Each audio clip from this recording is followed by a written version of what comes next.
Please note that on this episode, we will be talking about sensitive topics that deal with mental health, Blackness, death, and suicide.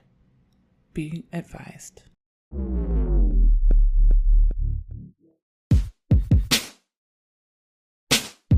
Hey y'all, I'm Jenn. I'm from Oakland, and I'm an androgynous, Black lesbian feminist and a lover of all Black people. This is Daren.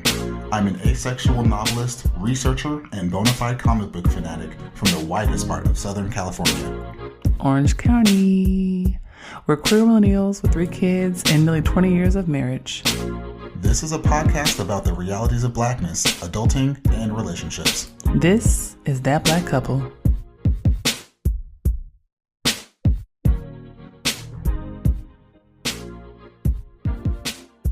Hello, how are you? How are you doing? I'm doing well. I'm also doing well. Guess what? What? It's the holidays. It is the holidays, yes. That means we're almost done with this ghetto ass, ashy ass, bootleg ass, non-refundable ass, non-perishable item ass year. All sales ass final ass Yeah, year. I feel like this is one of those years where you can't put it in the refrigerator after opening. It don't keep? It don't keep. It didn't keep. It was bad from the beginning. You know what I'm saying? It's like when you go to the store and you get like some strawberries and you're so excited and you open it and there's like a rotten one in the center. It's growing on all the rest of them. And you couldn't see it because it was in the center. Right, and you can't even salvage the other ones because it's on there now. Mm-hmm. That's like the Trader Joe's bananas. Yep, just you like take that. it home and they only fresh in the store. Yeah, once they leave the store. That's it. That's 2022. Overripe. You think about 2022 and you're like, oh, maybe. Feels good. You live it. You're excited. You live it. Overripe. Overripe. Anyway, this is the Black Manhood episode. Okay, we are talking about Black masculinity and Black manhood today, but we're going to talk about it in dynamic ways, and I'm excited about that. So first, have a seat, everyone. We are actually drinking tea. Daren, what kind of tea am I drinking? This is a matcha green tea. Thank you. With a touch of honey. And that's it. Shut up. You're so annoying. It's from Costco. Costco got everything. Kirkland brand. Listen. Kirkland come through. Listen. I don't know if it's an age thing. When I started looking forward to finding out what Kirkland was going to drop, it's like, what Kirkland got this weekend? I don't know. Let's go find out what Kirkland. Now, we're not at Kirkland clothing yet. We're not. That's the next tier. Although I have bought a jacket for my kids. Yeah, I mean, you get a piece here, a piece here there. and there. But like, you don't shop. You don't spend a long time. No, you don't do that. We're not there yet. Listen, this is That Black Couple. I'm Jenn. I'm Daren. And before we get started, make sure you follow us on Twitter and Instagram, even though Twitter is slowly dying. It's a slow death, y'all. When I tell you, it is awful to watch that every day. I'm just like, oh. Anyway, Twitter and Instagram at That BLK Couple. You can find us on Facebook at That Black Couple. And look us up on the internets at our new fancy newfangled website that moi designed. You did a great job, too. Thank you. www.thatblackcouple.com. Now, where can you find us? You can find us everywhere. If a podcast streams there, you can find us there. That means Apple Podcasts. That means Google Podcasts. It means Spotify. It means Stitcher. It means SoundCloud. We are on all those platforms. Find us, like us, subscribe to us, share us, do all of those things because we made it through with you, and we're going to go into 2023 and be better. I like how you wrap that around. Yeah, I like how you wrapped it around. No. Okay, so this is the Black Masculinity episode, and I feel like this has been, a work in progress for a few years now. Our notes actually were years old. Yeah, I think we originally planned to do this episode literally, I think, in 2020. Well, we're here now. You want to... And clearly we had some things to say, and we were like, is it the right time? I don't know. I think we've touched on this topic a lot in different ways. But I think this is the first time we actually really said, let's just do Black masculinity as an episode. Okay, y'all. Let's get started. You ready? You know I'm ready to let go. Let's go. Okay, so this episode, we really came to this because we all experienced a tragic loss of Stephen Twitch Boss. It came as a shock to so many people because he was such a positive light. He was just someone who was all about positivity 24/7, at least from what we were able to see as viewers and as voyeurs into his life. And I think because of that, it just really, a lot of people, they just had so many comments and people were so shocked and they're like, is it this? Is it this? What does it mean? Like everyone was trying to deconstruct it like they were all psychologists, like they were all trained. And I think it also comes on the heels of many other deaths by suicide that have happened of notable names this year. Yeah. The Walking Dead star Moses Mosley. We had Regina King's son, Ian Alexander, the mayor of Hyattsville, Maryland, Kevin Ward. All of these happened, in very recent memory. And so I think people, their ears are perked up. Just like when the Black Lives Matter movement was kicking into high gear and people are saying, Black men are dying. Black men are being killed. I feel like now the same type of thing is happening and they're saying, Black men are ending their lives. And when you start to see these patterns, everyone wants to believe that there's a reason. There's something that's causing that pattern to exist, and then everyone wants to be the person that has the answer. And I also feel like, I think it's important to note, like, we didn't know Twitch, right? Like, I didn't fuck with Ellen DeGeneres really at all after actually getting to know Ellen DeGeneres. Like, it's one of those things where Ellen becomes this gay icon because you're gay, and you're like, whoa, that's so cool. And then you get to know her, and you're like, no thanks. Twitch managed to stay on that very, very, very popular kind of very ubiquitous show. And still managed to have kind of a private life and be this kind of like persona. And he did represent like joy and like even all his dances were about him being happy, And then he moved after the show onto Instagram and was doing much of the same things, positive messages and things like that. And so people, I find that, people develop these associations with celebrities and these fictive kinship relationships where they believe that whatever they've received from this person is the totality of their being, right? Like that's all that is there. And I'm just like, I really encourage folks to like stop, right? Like I really encourage folks to really be thinking about situations like this and like those that you mentioned and listed, right? Especially when we think about like Regina King's son, right? Thinking about young Black men. These are young Black men, right? We're not talking about folks who have lived their full lives and who have gone and, had all these children and watched them grow up. And no, we're talking about young men, right?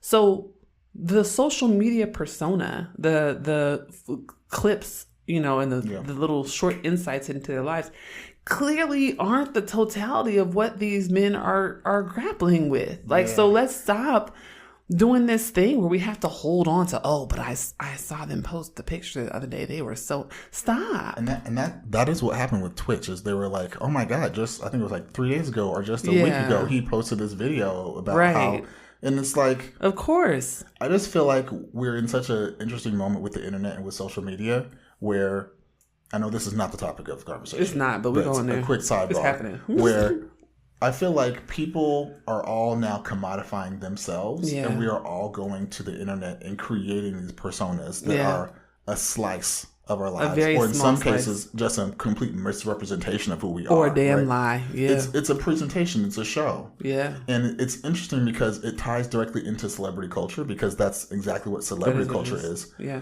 But you would think because since we are all now basically doing the same thing that celebrities have been doing since the dawn of celebrity, that we would have a better understanding of the fact that that is not a whole person. It's a part or a presentation of a person.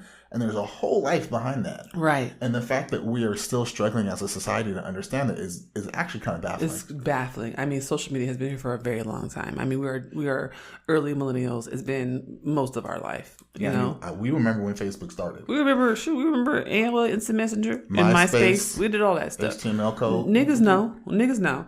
And my issue here is that then folks take that kind of the surveillance culture and the kind of voyeur culture that we have, where you're just, you know, accustomed to and socialized to eavesdrop on people's lives, right? Yeah. And then they make that the narrative and then don't even offer people humanity, because then those people just become objects in your mind that you've created and concocted and shaped. And I guess I feel really strongly about this because I feel like it happens to me. Yeah. Like, I feel like there's a lot of situations where I'm like, I don't fucking know you. I don't know you. I don't know you. And you don't know me because you've been on my Instagram for 4 years, or you follow me on Twitter, or you saw me give a talk at UT Austin. And this is not to be uppity or be like, oh, it's actually not that at all. It's actually that me being out in the world as a part of the ephemera of my job, right? Folks like Twitch being out in the world as a part of the ephemera of his job and chasing his passion, right? Ian Alexander being out in the world as an ephemera of his mother being one of the most prolific actresses and producers in the history of Hollywood, right? Does not give anyone the right to access, right? It does not give anyone the right to know what they struggle with and how they feel when they lay down at night, or, you know, how they feel about their own self-knowing, right? It's like, you don't deserve and that have not earned that type of intimacy. Mm-mm. Social media is not intimacy. And while some folks, I would say I try my best to be as authentic as possible, I'm also in a structure and a container, you know, at my job or in the ways that I present on college campuses, right? There are still structures that make it so that I can't be fully. We all know this, right? We all know this, and that's the thing too. It's so strange to me that people don't get it, right? Like I don't have that type of a job, right? But I don't expect any of the people I go to work with or talk to through my job to feel like those little snippets of an interaction with me means, oh, I know exactly. This is who I am. We're best friends. I know his whole life story. I have a right to his life and personhood. That's not how that works. No. And we all know that's not how that works. We should. So why do we treat this differently? Right. Why do we treat celebrities differently? Why do we treat people we admire differently? Why do we treat people who we're attracted to? And I say all this to say, like, the part about this that really upset me was after the news was released about Twitch, you know, there were people on the internet and they would ask questions like, do you think he did it? And I'm like, hold on a minute. What? Why? Mm-mm. That's, first of all, it's none of your business. Mm-mm. And it's so unfair. It's so unfair, you know, because it is so much violence in one sentence, right? It does the violence of stigmatizing suicide, because if folks don't want, and I posted on this, I said, if folks don't want to be here anymore, right? They should have a right to choose not to be here anymore, right? And it's like, you now turning this into a, well, you know, conspiracy theory is that. That's so unfair and so heartless and, again, dehumanizing. But what it also does is, for all those people who are looking at this, right, who work through suicidal ideation, who have other depression and mental health issues associated with suicidal ideation, are looking at this and going, damn, you're not safe. Yeah. Yeah. You hella unsafe. Like, you super unsafe. You know what I'm saying? Because you won't even actually embrace the truth that I'm trying to convey and that I'm trying to live through or end my life through, right? Mm. But then the third part,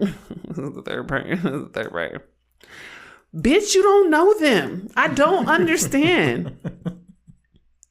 That's the part that it gets me the most, where I'm like, why do any of you think you are in any position to opine on whether or not you don't know them? I mean, listen, right? Like, Are you the police detective assigned to the case? Are you their cousin Day Day? Are you collecting all the information? Are you collecting evidence? You the church mother? Are you a psychologist? I mean, who are you? Even when you think about it, but like even the psychologists when they're on the news or something, and they're like, oh, we want to get your perspective into this thing. The first thing they always say is like, well, I might have experience in this area, but I don't know that person, so I can't. Right, I can't speak to their specific instance. Like, everything that I'm saying is a hypothetical. So how do niggas on Facebook have specifics? I just don't. This is what I'm saying. This is what I'm saying. I don't understand. I don't understand. I don't understand. Oh, either. But we're gonna talk about it today. Let's talk about it, please. We're gonna talk about it. Let's talk about it, please. I'm so sick. And it's gonna be good. Good. Jesus, Lord God. This podcast is supported by generous donations from our patrons and listeners. Become a supporter today by heading to www.patreon.com/colorcombosmedia. You can stream the show on iTunes, Spotify, Stitcher, Google Podcasts, and SoundCloud. When you listen, please consider hitting that heart button, sharing, giving us a 5-star rating, and leaving some dope comments. This helps us with our page rankings and gets more listeners for the show. Thank you so much. And we're back. Hello. Hi. Are you ready? Let's do it. This is gonna be a heavy episode. Let's just go forth. Let's dive on in.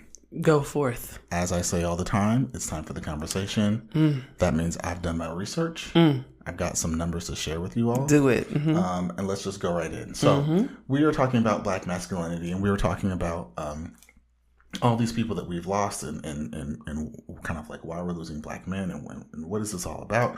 And so I did my research. And kind of bouncing off of what you said at the start of the episode is there's definitely a trend happening where we are losing Black men at a younger age. And it's one of those things that definitely is different from the rest of society. When you look at death by suicide, you'll see that it peaks generally much later. I think it was like 60 or 70, I think is what it was. Let me just read this out. According to the Suicide Prevention Resources Center, among Black populations, suicide rates peak during adolescence and young adulthood, then decline through age 85 plus. That's different than the rest of the population, where suicide rates peak at 45 to 54, and then start a downward decline until 74, and then incline starting at 75 through 85. Right? So, which is very interesting, right? Because it's saying two things, right? Number one, we're losing Black people, and definitely Black men at a younger age. Yeah. But also, older Black people are like, I made it through. Can we tear you here for a moment? Just for a moment. Because that's a big point. That's a really big point. I really do feel like that is so elucidating. I feel like that is so interesting and is actually not surprising, because when you think about what happens for a lot of Black folk in their golden years, right? Sometimes it's the most peace and autonomy that they've had in their entire lives. And if I think about my grandmother, right? These are a lot of folks, when we talk about the average, I would imagine who they've gotten this data from based on what point we're at right now. And we're talking about people who had lived through the Great Depression. Yeah. Like my grandmother did, right? Who passed away in 2020, right? Her last 20 years, she was like, I'm going to do what I want to do. You've lived through the Great Depression and the Civil Rights era. You're going to sit the fuck down now. But for white people, especially in their later years and in their golden years, I would imagine they feel a retraction of autonomy. And liberty. And quality of life. And quality of life. That is so interesting. Yeah. I'm sorry. No, that's important. That's important to say. That's really interesting. Because it gives a story to the data. It does. And it also tells you that for young Black folk, for young Black men, that is the hardest point to get through. Which when you dovetail those two things, right? What we're saying is older people, generally older white Americans, feel a loss in quality of life and autonomy in older years. And younger black people feel the feeling the same thing as older white folk who have already lived their. Oh my God! Listen. We don't have the time to unpack that, but there's a lot in that bag. There's a lot in that bag right there. This is going in my book. I knew there was a reason why I had taken a while to get to this book. But here's the thing. Also, the suicide death rate for men is more than 3 times the rate for women in black populations. Wow. And that's across the board. Men are more likely to actually go through with the plan. Right. Women will intend and not actually. But I'm saying that again to give some background to those numbers, right? So when we look at the peak in adolescence, it's still the same thing for black women. It's just the percentage. Yeah, it's just going to come down. The distribution by magnitude is wow. Wow. Right. And then of course, the first place people generally go with this is to say, oh, it's mental health. You need a therapist. Well, as we already know, black people don't really have access to therapists like that. No. Only 5% of black men seek outpatient mental health services, despite feeling lonelier than ever before. There was a recent British study where 2.5 million men admitted to having no close friends. Beyond that, men conceal pain and illness at much higher rates than women and are 3 times more likely than women to die from suicide. Black men face an added set of barriers, including things like systemic discrimination, stereotypes, cultural stigma, all those things in the face of mental illness, right? And we were talking about this the other day about with black men, right? The whole idea of being vulnerable or of showing hurt or pain or weakness is like, oh, no, we can't do that. Right. We got to be strong. We got to put on the face. We the rock, right? But that's not reality. No, it's not. That's not real. No. Men hurt. Men feel pain and men go through shit, right? But we're basically saying men, because of societal pressures, aren't comfortable or aren't really allowed or it's not really accepted for them to seek the same support and help that anyone else would be able to. And especially in black communities, not just men, but black men. Are you going to talk about access when they do seek? Did I pull that? I think. Because I know that one off dome. I don't have that. I don't have that one, but I know you know that one off dome. So here's the other one. Here's the other part that really got me when I was digging into this to understand what. Because you know me, I'm always thinking about systemic factors. Oh, I do have it. Go ahead. I want to hear what you got to say though. Yeah. So I was looking up statistics about what happens when black men actually do seek therapy or other type of support for their emotions. And I saw that about 26% of black men are able to actually find those resources when they seek, compared to about 46 to 50% of white men when they seek. So it's not even just that they don't go. It's also that when they do reach out for help, there's frequently no one reaching back. And that creates an additional barrier, because that means the folks who were motivated to do something then become disengaged. Yeah. And they don't actually then kind of model for others what that looks like. It's a lost opportunity. And it's also one of those things. I mean, word of mouth, we all know, is a very powerful thing, right? So if it's a circle of friends, and one friend was like, I'm gonna try and get some therapy. I think I need some help, and they go, and it's a terrible experience. Whether it be that they couldn't find someone, or the person that they found couldn't understand them, because as we also know, we don't have that many black therapists for a lot of people. Right, so you have that circle of friends, and you're like, okay, I'm going to reach out. I think I'm actually going to get some help. I want to actually find a therapist, right? So you seek the therapist, right? And then you might not even be able to find one, especially for your special coverage, right? That's a whole thing to navigate. If you have coverage access. Then even if you might not even have the coverage, right? And then you're paying out of pocket. Which is ridiculous. The cost is steep. $100 to $250 per visit. Who has that kind of money? Ouch. Who has that? White people that don't need health coverage because they pay out of pocket for everything. My gosh. Right? So then, okay, you find the therapist. Woo, we navigated that. You get in the therapist's office. Does that person understand you? Do they understand your life situations? Are they caricaturing you or stereotyping you? Right. A lot of times your therapist is not going to look like you. They're not going to necessarily understand your background and how those specific backgrounds might affect your present day, right? So then the whole point of therapy becomes moot because I'm not getting anything out of this because and this is actually re-traumatizing me. Right. Being in therapy. It's telling me, see, this was a bad choice. I should have just... And that confirmation bias, I'll tell you right now, that confirmation bias is strong. When you go into therapy cautious and leery and you get there and your therapist is awful and does all the things you wish they had never done, let me tell you, that confirmation bias is stronger than having never gone. Oof. But then on the heels of that, then are you going to be able to have prolonged therapy? Is it something that you're open and honest with your friends and your circle about, the fact that you are in therapy, or is it something that you are then keeping to yourself as a secret? But can we tarry somewhere else a moment that I don't think we ever do when we talk about this? Let's go. So whenever we talk about mental health, we immediately go to therapy. And I really do appreciate the people online that I've engaged with who have interrogated that and been critical of that. Because first of all, I'm going to say, I love therapy. I'm addicted to that shit. It feels great to go somewhere and have things that were confusing to me and that were infecting my behaviors and attitudes and emotions explained and have some type of, decoder to understand myself better. Mm-hmm. However, that doesn't work in the same ways for everyone and everyone doesn't have access. And one thing I really want to pull out from what you just said is about 2.5 million men saying they don't have any close friends.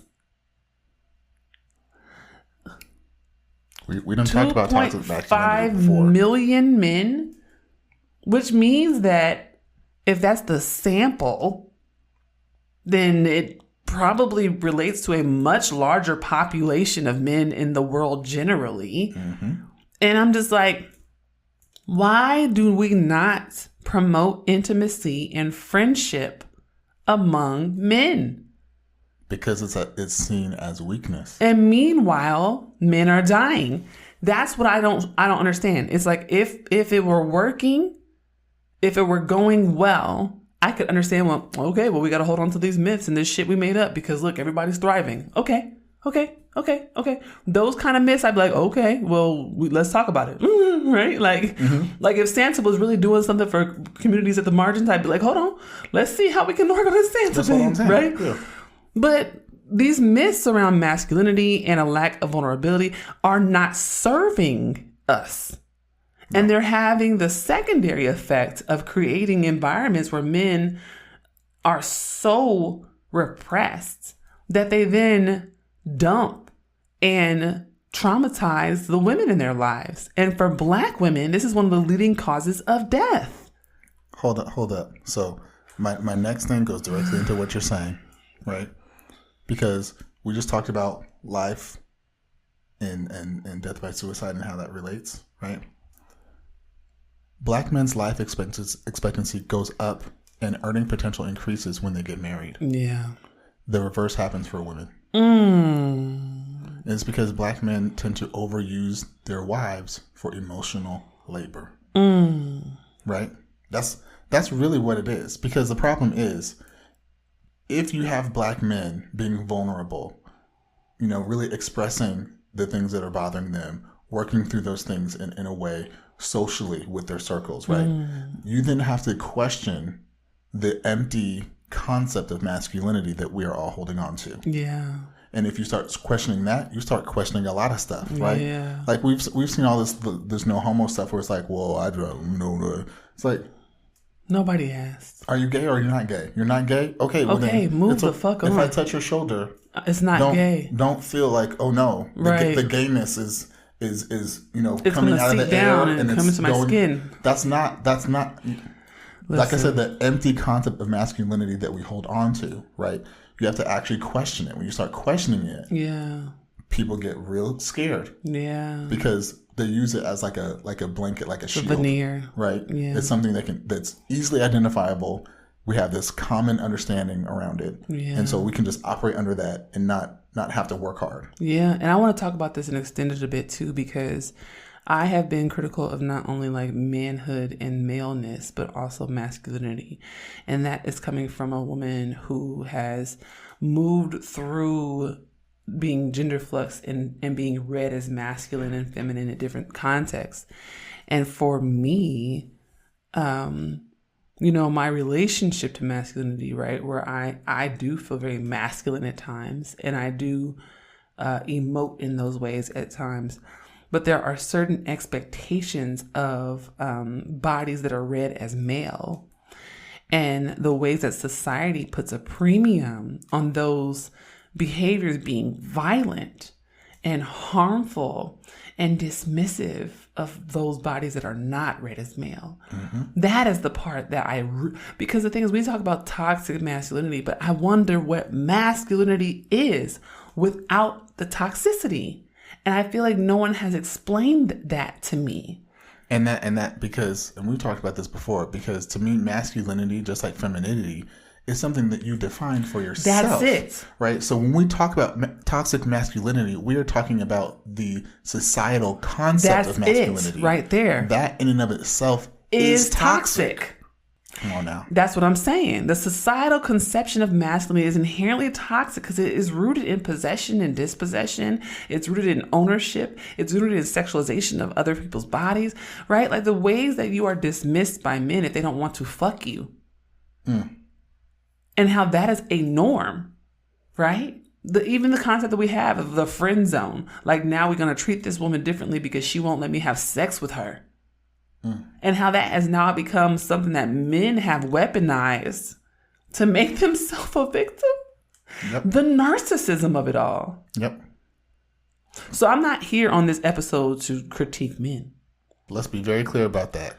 Right. That's not what I'm here to do. But what I'm here to say is that we have to all be thinking about our buy-in to these systems and these processes and the ways that when we say, that's just how my friend is, or like, that's just men. And I'm not talking to just men right now. I'm talking to non-men too. Like, a lot of women buy into these gendered ideas of how we should exist. Mm-hmm. And it's all creating an environment where none of us are safe, is what I'm saying. It's creating an environment where we're raising up boys and not letting them touch a doll because we think that's gay. You know, I saw something online, somebody was like, is it gay to eat a banana in public? And I'm like, wow. I saw that. And then my friend was like, well, actually, it's just gay to put anything in your mouth in public, because why would you put something in your mouth and swallow? Ew. And I was like, you know what? That's how dumb this sounds. You know? But one thing I do want to say, and I think it also lends itself directly to this conversation that we're having, is I do feel like our generation is the generation that is trying, in so many ways, to push back against these things. Yeah. And I want to just give a special shout out to us as a generation for being on the front lines of that, because that is a very precarious place to be. It is. It's a very difficult line to walk. I remember when I was talking to you about this week, where it's like, you know, we're trying to push against these ideas, but we're still also somewhat beholden to, and also for some weird reasons trying to hold on to the things that came before, even if we know that they're wrong, even if we know that they're bad, even if we know that they don't serve us, and trying to do that mental calculus to figure out, okay, well, like we said, well, what is masculinity then? And how do I define it? And is it something that can be defined for all of us? Or is it something that's only defined for me? And if it's only defined for me, then what does that mean for how I present in the world? And if I present myself in the world in a certain way, am I going to be judged or looked at in a way that's going to be adverse? Right? It's a lot to do. It's a lot to bear. It's a lot. And we're trying it. Yeah. And it's difficult. It's hard as hell. But I just, like I said, I want to just give a shout out to our generation for doing our best in that arena. I agree. And I also think that, you know, I want to be really clear here that, you know, folks dying by suicide is a big concern and issue across so many demographics right now. We just lived through, or still living through, so many crises, you know. There was a point where we had Trump, the world being on fire, and impending COVID. And it was like, this feels like the last chapter of the world, right? And so I also want to like hold space for the fact that shit is just also really hard. Like peopling, humaning, outsiding is terrifying right now. And has been for a very long time, you know? So like, I just want to make sure that when we have these conversations, we're also just acknowledging like, it's not really that great either, right? There's this idea that like, oh my gosh, I can't believe someone would leave. Really?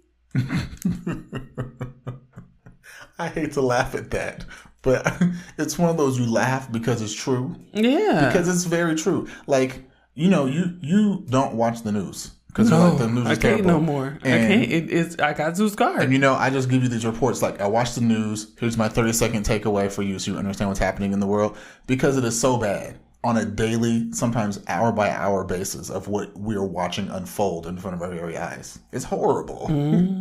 It's horrible. And I just want us to also be like, hey, I get it.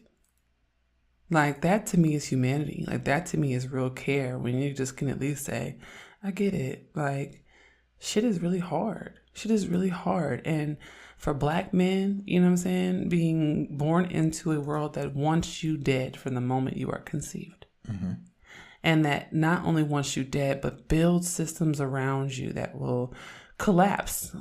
You know, it's like Indiana Jones fucking ride from the moment you step out the fucking womb. You know? Yeah. And that has to be exhausting. I mean, and I mean, personally for me, I can say I've never experienced suicidal ideation, but I have definitely had some moments in life when I was like, oh, okay, I get it. Like I've definitely been in situations where I said, I totally see how someone at this point could say, no more. I'm over it now. That's enough. I totally get it. And, you know, bringing it back to Twitch, like, this is that thing where we see people and we see a piece of their lives and we think, oh, we all know this person's name. They're a celebrity. Look, he's a great dancer. He looks happy. He's married. He's got it all, right?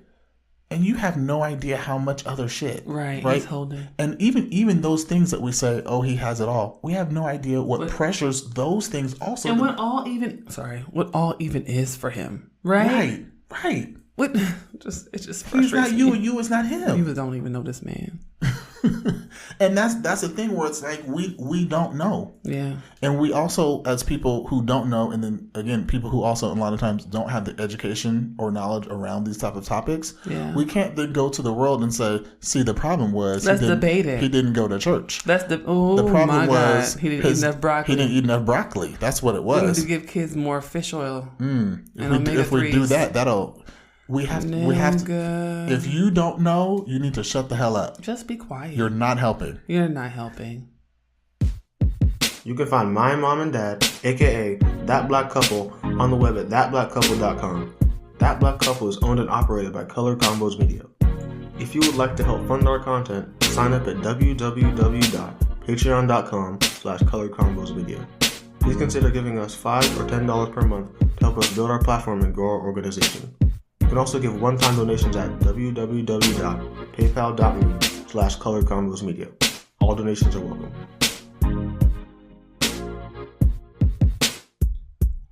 Okay, so let's reflect. Let's bring it all back to our personal experiences, because we ended that last section talking about omega-3s and broccoli and shit, and we didn't give nobody no context. Fair. Okay, so let's get some context. And I'm gonna try to do this tactfully. So, essentially, sometimes the Hotepchas of the city of Hotepery, they come out at particular times of the year. They're kind of like the Afrocentric NRA. And in response to any Black trauma, they imagine a version of that Black trauma that involves farm vegetables, prenatal vitamins, and polygamy. So, I accidentally encountered the people of Hotepcha. And you made it out unscathed. I escaped. Mm-hmm. I escaped. Darts were whizzing.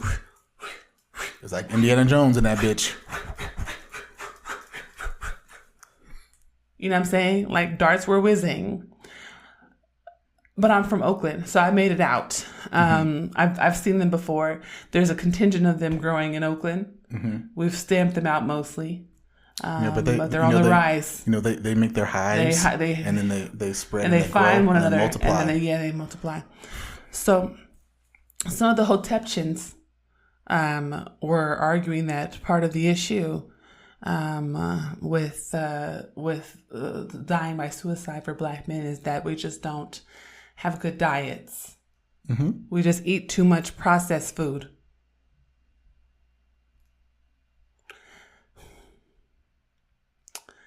They also said that we need to eat more vegetables. Mm-hmm. Mm-hmm. And they suggested omega-3s.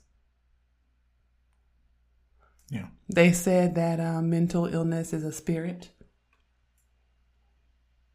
Yep. Yep. And if you simply pray over your children,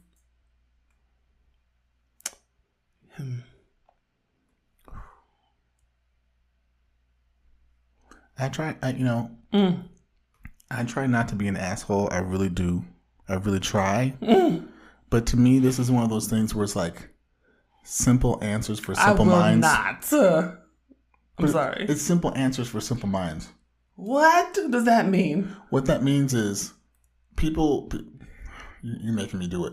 Explain that. So when people think simply on simple thought processes. Like when they say, I can't get the flu shot because my cousin, sister, auntie, uncle, right, best friend who lived down the street got the shot and died. Right. And also like I was talking about masculinity, right? Like if you start questioning it, it's like, oh shit, now we got to question everything, right?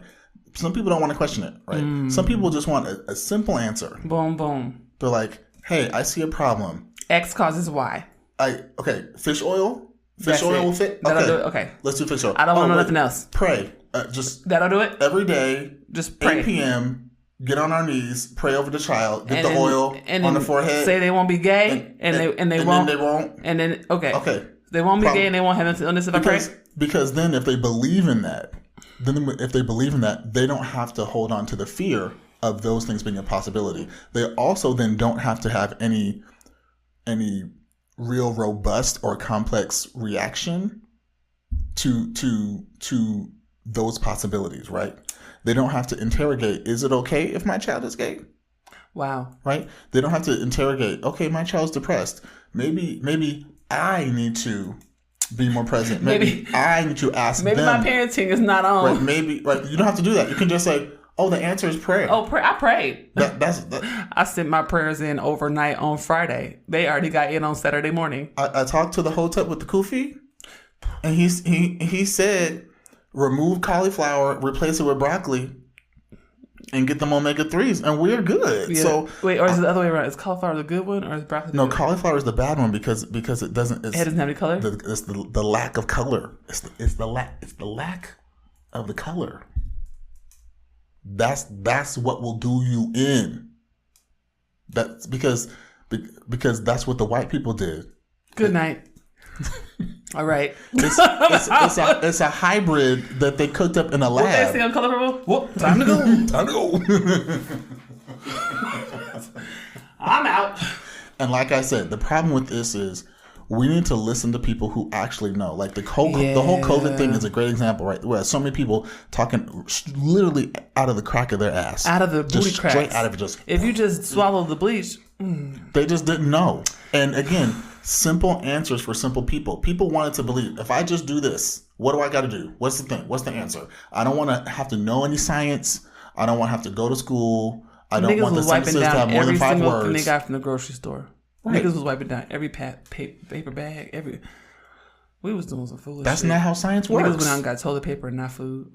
That's not how science works. But again, simple answer for simple people. And then you can't give them an answer, and then that's the response. Oh, well, I'll just do. Well, here, let me just say this. That was the context. And my reflection is that Like, you know, I have worked through suicidal ideation at multiple points in my life. Trauma be hard. Trauma be hard as fuck. You go through shit.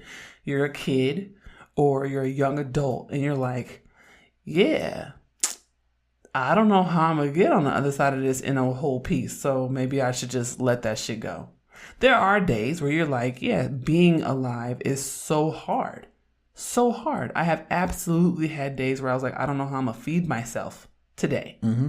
So when you get hungry like that, you don't be really wanting to do stuff like live no more. You know what I'm saying? When you go to bed and you're like, I don't know where I'm going to sleep today. A lot of people don't experience those things. And because Black life is so precarious, and it is precarious in those early years. Yeah. Right? Like those first 25 years are really hard for a lot of Black folk in this country. And so it's like, I get it. Like, I really get it. I get it, you know? And so I just really wish that people would shut the fuck up. That's all I just really wish they would do, because it's not I got my opinion and we have to agree to disagree. No, we don't. No, we don't. No, we don't. This is not like if, you know, you and your mom go to the doctor and they're like, oh, well, this is cancer. And you're like, I need to go with a second opinion. And you go and you get a second opinion. And these are people who are informed and have tests and have degrees and have methods and they've given oaths. Like, their opinions are one thing. Mm-hmm. Because they're medical opinions. They're medical, researched opinions based on precedent. Not their own, just what I think. No, it's based in a strategic science. Your opinion came from the crack of your ass. And it can also just be wrong. And it can be wrong. And it's not the same. But also, if your opinion is predicated in your biases toward people like me, or your stigmas of people with mental illness, or whatever you think it is, and then you think you can come up with an opinion now because everyone gets to have an opinion and we can agree. You agreeing to disagree with me about my actual life and my survival is not an agree to disagree. That's just you being a bigoted motherfucker. But also, it's okay to say, I don't know. And it's also okay to be like, I'm just a bigoted motherfucker. Right. You can just say, well, I don't like Black people. So. Right. Hey, just listen. Actually, I just hate people with mental illnesses. Boom. We ain't got to talk no more. Why are we talking? I actually believe broccoli solves everything. Okay. Why we talking? I'm going to go. Oh my I need God. to see myself out. If SpongeBob can see himself out, I can see myself out. Certainly, I can. Certainly. That's all I had to reflect on today. Shut the fuck up. You know what? Wow. Okay. My only reflection is it's a call out to everybody, but obviously since this is about, you know, Black masculinity today, I'll call out to Black men in particular. Mm-hmm. You know, it might be scary to work on yourself. It might be scary to ask these questions. It might be scary to try to work through these things. It might be scary to seek help. It might be scary to be vulnerable with people. Have the courage to do it. Have the courage to do it. Yeah. Have the courage to do it. I can say as someone who has spent what feels like so much time trying to work on myself and figure things out, it is definitely worth it. It will not be easy. No, it will Just not. by definition of what that is, it is meant to be hard. Yeah. That is part of the challenge. But I just feel like if we can challenge ourselves to say, you know, I want to do 50 push-ups a day. I want to challenge myself to count my calories. I want to challenge myself to go on this many dates, or I want to get married by 30. We have all these things. Yeah. We have all these things that we will set up these challenges. People will create these memes on Instagram and give you a whole program, a day by day, what you're supposed. We will do all these things. But when it comes to the inside of who we are, all of a sudden we're like, too hard. Don't know if I want to do that challenge. Do that challenge. You want me to eat the hottest pepper in the world? Listen, I'll do that challenge. Yeah, that shit that burns your whole mouth off. I'm gonna do that. You're gonna call the ambulance, and I'm gonna put it on TikTok. We got that challenge. We'll do that. Yeah. We will do that. We will do things that completely embarrass ourselves, make complete asses of ourselves, and we'll share them with the world for everyone's consumption and enjoyment. But we won't serve ourselves. We won't feed ourselves. And make ourselves better humans for our community. I challenge all of y'all to that challenge. I love that challenge. But also I want to say, when you talk about courage, people frequently think that courage is about not being afraid. And that I've never not been afraid. Shit is scary. Should be scary, bro. I'd be like, don't lie to yourself. Oh no, I gotta do what? There's white people in there. I don't want to go. You know, anyway, that's a whole other conversation. But what I'm saying is, you can be afraid, you can be nervous, you can be unsure, you can be unclear, and still go do it. Right? We don't have all the answers. We don't know what will happen. But part of being an adult and taking control of your future is saying, listen, I don't know, but I'm betting on myself, right? To me, that's what courage is. It's like, it's the deep commitment to betting on yourself. Mm-hmm. And that shit is hard, because sometimes me and myself be like, I don't know, girl. I don't know. And here's the other thing, because this is something my therapist's been telling me, is like, the thing is, you know, about being courageous, right, is things are scary, and we have to be really honest about that things are scary. But you also have to be really honest with yourself of, well, what is the consequence? What are you actually risking? Because a lot of times as humans, we will set it up in our minds like it is the end of the world. Yeah. It is if I go to one therapist appointment, oh my God, everyone's gonna think but we will concoct a whole different dimension of living. We absolutely will.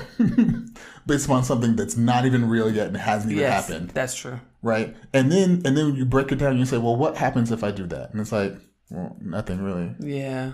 I mean, it might not go well. I might not like it, and then I might not go back. And one thing I also really like, I feel like this came from one of your therapists, not mine. But when you were working on overcoming some of that, and they told you, listen, look at your track record. Like, I feel like that was such a fucking mic drop. It was. I was like, oh, bitch, that's a good point. They were like, look what you've already done. Some of that actually was harder than this. And you were like, oh, yeah. And you told me that, and I looked at my life, and I was like, oh. You go, wait. I'm fucking capable. Yeah, because I think if they told you, like, you clearly got the skill sets. You already know how to navigate these challenging situations. You've done it before.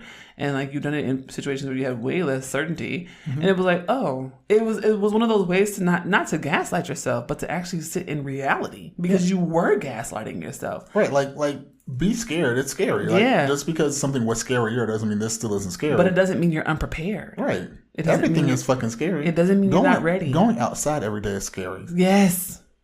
Sometimes I look at the grocery store and I'm like, oh my Jesus God. Be offense. Jesus. Oh my God. It be so many people walking in and walking out and walking in and walking out.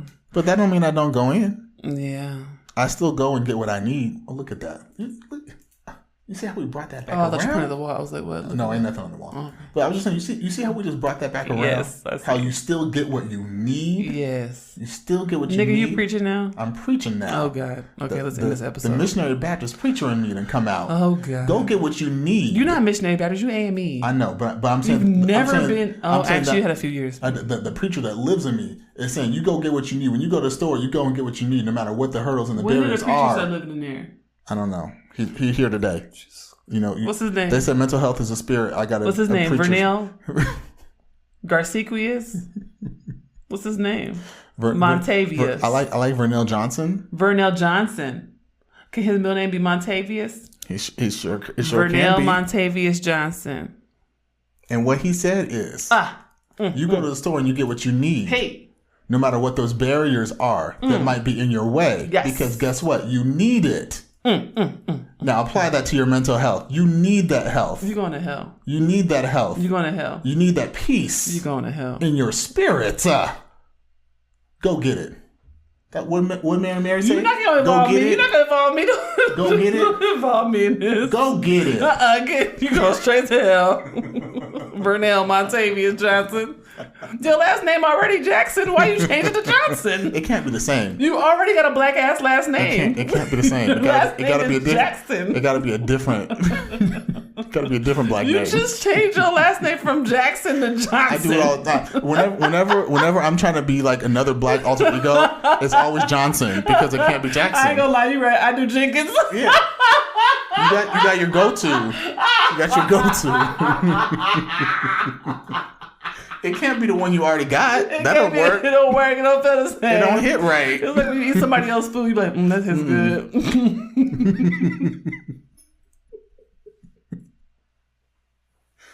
I say all of this to say, I put the challenge out there. I'm doing it again. I challenge every one of you to focus on your own mental health. Agreed. Whether it be you going to a therapist, whether it be you having some time with a friend to talk things out, whether it be that you just have some quality time with yourself. Group. Go on a walk, go on a hike, get some peace, let yourself air out, read a book, whatever it is for you. Get a journal. I challenge you to find one thing. Yeah, insight timer. Go get you some meditations. Like, yes. There's so many options for how we can take care of ourselves that don't require a therapist.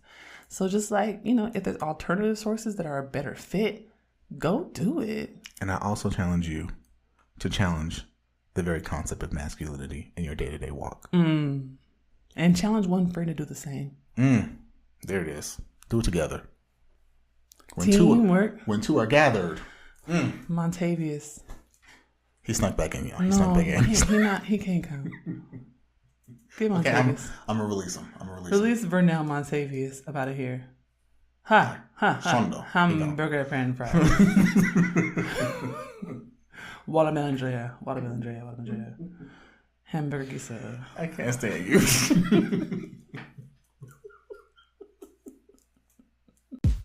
Thank y'all for listening.